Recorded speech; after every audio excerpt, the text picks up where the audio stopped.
Oi, quinto ano! Vamos começar a nossa semana de aula? Vamos embora? Como eu disse a vocês, né, na aula passada, hoje nós estaríamos iniciando, né, o capítulo 8, a rota 8, certo? Onde fala da cidadania e exclusões, certo? Na plataforma vocês vão me acompanhar a partir da página 204, tá bom, pessoal? Então vamos lá. Vocês estão vendo que a abertura do capítulo é essa imagem aí, olha só.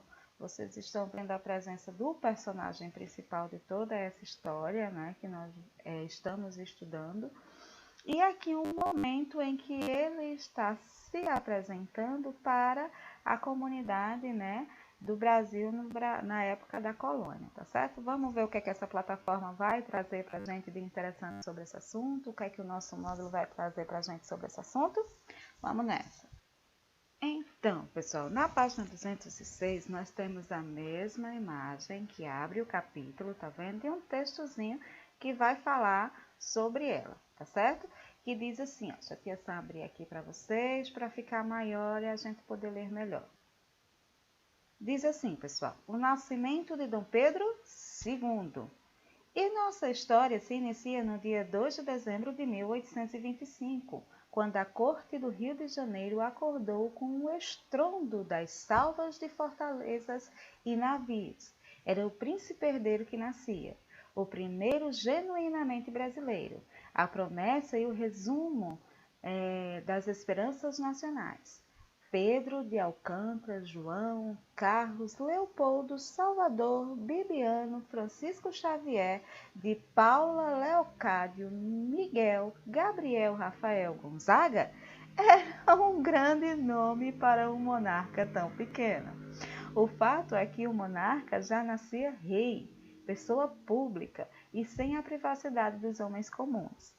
Por isso, desde a terna idade, já aparece como monarca, cercado de estrelas ou nuvens, como bem se espera de um representante que se separa dos demais mortais. Eita, pessoal! A palavra salvas significa tiros de artilharia simultâneos, em geral em sinal de alguma homenagem. Então, veja só. Quer que estava se comemorando, quer que estava sendo representado, o que é que está sendo representado nessa imagem aqui? O nascimento do novo herdeiro, né? O nascimento do novo regente, do novo governante brasileiro, legitimamente brasileiro, que foi Dom Pedro II, tá certo? E aí a plataforma e o módulozinho traz para vocês, como sempre, 3 perguntinhas, certo? Que essas perguntinhas tia Sam quer que vocês respondam no caderninho. Belezinha, pessoal? Vamos para a próxima página. Na página seguinte, nós temos uma imagem aí, tá certo? Que essa imagem é uma foto naquele período, certo? Da cidade do Rio de Janeiro, que naquela época era a capital do Brasil, certo? E ela continuou assim por um bom tempo. Tá? Só que no decorrer do primeiro reinado, o governo de Dom Pedro teve um aumento muito grande de rejeição, né? A oposição se tornou muito forte contra o governo. E parte da população acusava de autoritarismo e criticava a maneira como a Confederação do Equador havia sido reprimida. Além disso, os gastos com guerra e as demais despesas do governo geraram uma crise financeira que levou os impostos a subirem assim desordenadamente. Os preços dos alimentos também aumentou muito e a população, em virtude disso, ficou mais pobre, né? O governo tornava-se cada vez mais impopular, pessoal, por causa de todas essas atitudes. No dia 13 de março de 1831, no Rio de Janeiro, 2 grupos entraram em confronto nas ruas. Eram os defensores do imperador, que eram principalmente os portugueses, e os opositores, que eram membros do Partido Brasileiro. Esse episódio, com agressões, insultos e provocações, ficou conhecido como a Noite das Garrafadas. E cada vez mais a insatisfação aumentava. Esse momento aí, né, que ficou intitulado como Garrafadas, movimentou demais a população brasileira, tá certo? Deixou ela mais enfurecida, né? E em 7 de abril de 1831, Dom Pedro abdicou do trono, ou seja, ele abriu mão, não quis mais ser rei, não quis mais ser imperador. Ele abriu mão do trono para passar para o filho, Dom Pedro de Alcântara, que tinha apenas 5 aninhos. Pois é, acredite. Esse episódio marcou o fim do primeiro reinado. Com Dom Pedro de Alcântara não tinha idade para assumir o trono, o Brasil passou a ser governado por regentes, políticos que exerciam o poder até que ele atingisse a maioridade, isso é, completasse a idade adequada que poderia, né, ter condições de governar um país. E aí vocês têm uma imagem da cidade de Santos, em São Paulo, lá no século 19. Veja como era interessante o jeito dos homens se vestir. O meio de locomoção mais usual da época era o de animais, o de cavalos, tá certo? E era muito comum você encontrar as pessoas assim na rua naquela época, comentando tudo o que acontecia no reinado, né, na política brasileira. E aí, durante o período regencial, ou seja, o período em que as pessoas governavam o país, o regente governava o país, enquanto o príncipe herdeiro não atingia a maioridade, ocorreram várias revoltas nas províncias, né? Algumas delas, como a cabanagem e a balaiada, tiveram grande participação dos escravos e de pessoas livres, que eram pobres, mas que lutavam contra a escravidão e por buscar melhores condições de vida. Outras tiveram como participações senhores de terras contrários ao governo, né, o governo regional, como foi a revolta da Farroupilha. O governo central combatia essas revoltas por recear que algumas províncias se tornassem independentes do império. A província da Bahia foi palco de duas revoltas, a Sabinada e Malês. Aí vocês depois, né, como a plataforma aqui pede, Tiação vai deixar registradozinho lá na agenda de vocês vão fazer uma pesquisa, né, buscando informações sobre essas duas revoltas, Sabinada e Malês, né, só que como vocês não podem compartilhar com os coleguinhas, né, vocês vão estar registrando no caderno, tá bom, pessoal? E aí, na página 210, vem aquelas questões que Tia Sam adora fazer com vocês, que é de verdadeiro ou falso, né? Vamos ver se a gente tá certo. Ela diz assim: leia o texto. Duas manifestações políticas em 1831 e 2013 são descritas nesse texto. Compare-as e julgue as afirmativas como verdadeiras ou falsas. Então vamos lá, vamos abrir o texto para a gente ler e entender um pouco, né, sobre o que essa questão deseja. Diz assim: no dia 13 de março de 1831, no Rio de Janeiro, dois grupos entraram em confronto nas ruas, defensores do imperador e os opositores ao período dos membros regentes, né, da época.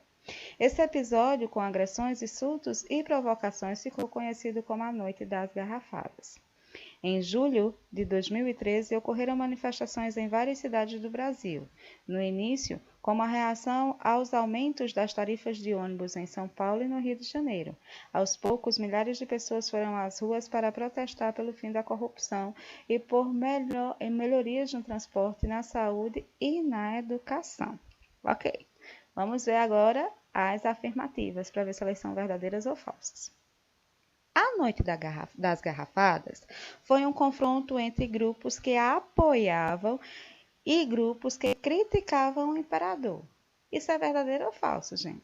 É verdadeiro. Foram dois grupos, né? Isso, o primeiro que era a favor do imperador, que eram formados por portugueses, e os segundos que eram os opositores, né? Que eram contra o imperador. Então, essa afirmativa é verdadeira. Em 2003, a população protestou contra o aumento da tarifa de transporte. É verdadeiro ou falso, pessoal? Verdadeiro. E elas não protestaram só contra isso, né? Protestaram também em busca de melhores condições na saúde e na educação. As duas manifestações, apesar de distantes no tempo, ocorreram por motivos semelhantes. O mesmo motivo da manifestação de 1831 foi o mesmo motivo da de 2003? de 2013? É, pessoal, de forma alguma, os motivos são diferentes. A primeira era contra o governo do Império e a segunda era contra a prática da corrupção nos dias atuais, certo? E por último, tanto em 1831 quanto em 2013, a população lutava para conseguir o direito ao voto. Não, em nenhuma das duas ocasiões aqui havia, né, a intenção de luta a favor do voto direto da população. Então, essa também é falsa. Vamos ver se a gente acertou? Isso mesmo, acertamos. Então, é VVFF. Ok, pessoal? E as demais questões que vão vir aí na plataforma, vocês vão estar fazendo de acordo com o que Tia Sam assinalar na agenda, ok? Vocês vão ficar agora com um videozinho de fixação do conteúdo, certo? Para a gente finalizar a aula. E na nossa próxima aula, Tia Sam vai trazer mais características sobre essa renúncia de Dom Pedro, sobre o novo reizinho, né, pequenininho, que o Brasil passaria a ter a partir daquela data, e daremos início, né, mais diretamente ao segundo reinado que ocorreu lá no Brasil colônia, ok? O Brasil que já não era mais colônia, né? Vamos retificar isso, né? O Brasil que já era independente, ok, pessoal? Então, vamos começar essa semana com pensamento positivo, né? Estudando, buscando entender as aulas, fazer as atividades, porque em nome de Jesus, logo, logo a gente vai estar junto na nossa sala de aula e Tia Sam vai querer conferir tudo o que vocês fizeram e se dedicaram em casa, tá bom? Beijo no coração e até a próxima aula. Tchau, tchau. Anteriormente, em Brasil Império. Independência ou morte! E foi aí que começou o primeiro reinado. O primeiro reinado foi considerado de caráter absolutista, ou seja, um poder absoluto nas mãos do imperador. Com seu exército destruído e sem ter apoio do povo, que já estava cansado de suas regras, Pedrinho resolve abandonar seu trono e voltar a Portugal. Dom Pedro II era menor de idade e não poderia assumir o trono, que deveriam ser eleitos, numa assembleia, 3 pessoas para governar o país. O povo começou a ficar doidão e a se revoltar contra o governo. Insatisfeitos, os liberais se unem ao povo para dar fim ao período regencial, através do golpe da maioridade, que consistiu em reconhecer Dom Pedro II como maior de idade aos 14 anos.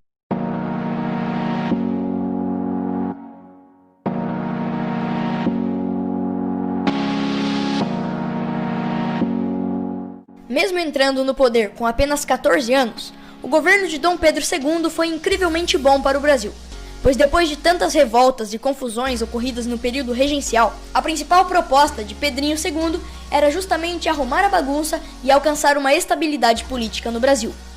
Mas como? Bom, primeiramente por meio da criação de uma identidade nacional, ou seja, por meio da cultura, do hino, bandeira e outros símbolos nacionais, criar na população um orgulho nacional que impediria o surgimento de revoltas. E além disso, Dom Pedro II acreditava que a centralização do poder, ou seja, deixar mais poder político nas mãos do imperador, facilitaria seu governo a conter futuras revoltas.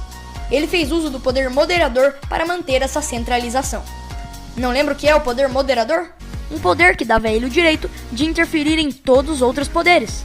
Ou seja, se ele não estava contente com a brincadeira, o poder moderador garantia seu direito de mudá-la, controlando as leis e sua imposição. Além disso, na época, 2 grandes partidos políticos haviam ganhado força: os conservadores, que defendiam justamente o poder centralizado, e os liberais, que defendiam um poder menos centralizado e mais autonomia nas províncias. Dom Pedro II, para atender aos interesses dos dois, resolve alternar o poder entre eles. Como ele fez isso? Não é ele o imperador? Sim, por isso que ele decretou, em 1847, o parlamentarismo em seu governo. Ainda não entendi. Calma, isso significa que o parlamento teria que apresentar, de tempos em tempos, 3 nomes para ocuparem o cargo de primeiro-ministro. Dentre eles, o imperador escolhe apenas um para ocupar o cargo, que basicamente auxilia o imperador em seu governo. Ok. Mas o que isso tem a ver com deixar os 2 partidos felizes e tal? É simples. Se uma vez Dom Pedro escolhia alguém do Partido Liberal, na outra, escolhia alguém do Conservador, sacou? Agora todas as peças se encaixaram. E pelo que eu falei até agora, tá na cara que o Dom Pedro II menos queria eram revoltas, né? Mas, como era esperado, é impossível agradar a todo mundo. e houve sim uma revolta. A Revolução Praieira ocorreu em Pernambuco, onde na época a maioria do Senado era conservador, e um liberal tinha sido indicado para fazer parte do Senado, mas foi impedido. Sua indicação foi vetada. Isso revoltou os liberais da região, que foram às ruas reivindicar o fim do poder moderador, voto livre e universal, liberdade de imprensa, reformas no poder judiciário, entre outras coisas. Mas é claro que as forças do governo acabaram contendo essa revolta e aprisionando seus participantes. Outro ponto importante no segundo reinado foi a questão da escravidão. Dom Pedro II tinha medo de que o povo se revoltasse se ele abolisse a escravidão assim de repente. E aí como é que agora eu vou produzir? Por isso, o fez aos poucos, a começar pela Lei do Ventre Livre, que considerava os filhos de escravos nascidos a partir daquela lei livres. E depois, a Lei dos Sexagenários, que tornava livres os escravos com mais de 60 anos. E finalmente, a Lei Áurea, que aboliu a escravidão no Brasil. Criar uma bendita de uma lei áurea? Mas em 1864, houve uma grande treta entre os países aqui da América do Sul. Eu estou sentindo uma treta! A Guerra do Paraguai, em que o ditador Solano Lopes, presidente do Paraguai naquela época, procurava aumentar seu território. Mas quando ele capturou um navio brasileiro e quis invadir o sul do Mato Grosso, aí a brasileirada ficou brava. Então, o Brasil, Argentina e Uruguai formaram a Tríplice Aliança contra o ditador do Paraguai, que depois de muitos conflitos, morreu, dando fim à guerra. Mesmo o Brasil tendo vencido o conflito, os gastos que o governo brasileiro fez para combater o Paraguai geraram crise, demarcando o começo do fim do Império. O fim. Além disso, por ser contra a escravidão, Pedro II acabou perdendo o apoio dos produtores rurais, que usavam de mão de obra escrava. Como é que eu posso produzir se agora eu vou ter que pagar salário pro pessoal que trabalhar aqui? Perdeu também o apoio da igreja, pois nenhuma ordem do Papa poderia chegar ao Brasil sem antes ser aprovada por ele, o que descontentou os católicos. E por fim, perdeu o apoio do exército, por não conceder salários mais altos. Logo, um militar de alta patente chamado Marechal Deodoro da Fonseca ficou sabendo dos ideais republicanos e, através de um golpe militar, toma o poder e proclama uma república. Faço apelo ao pessoal pra gente tomar o poder junto com os militares, ainda agora em 1889. Dando fim ao Império Brasileiro.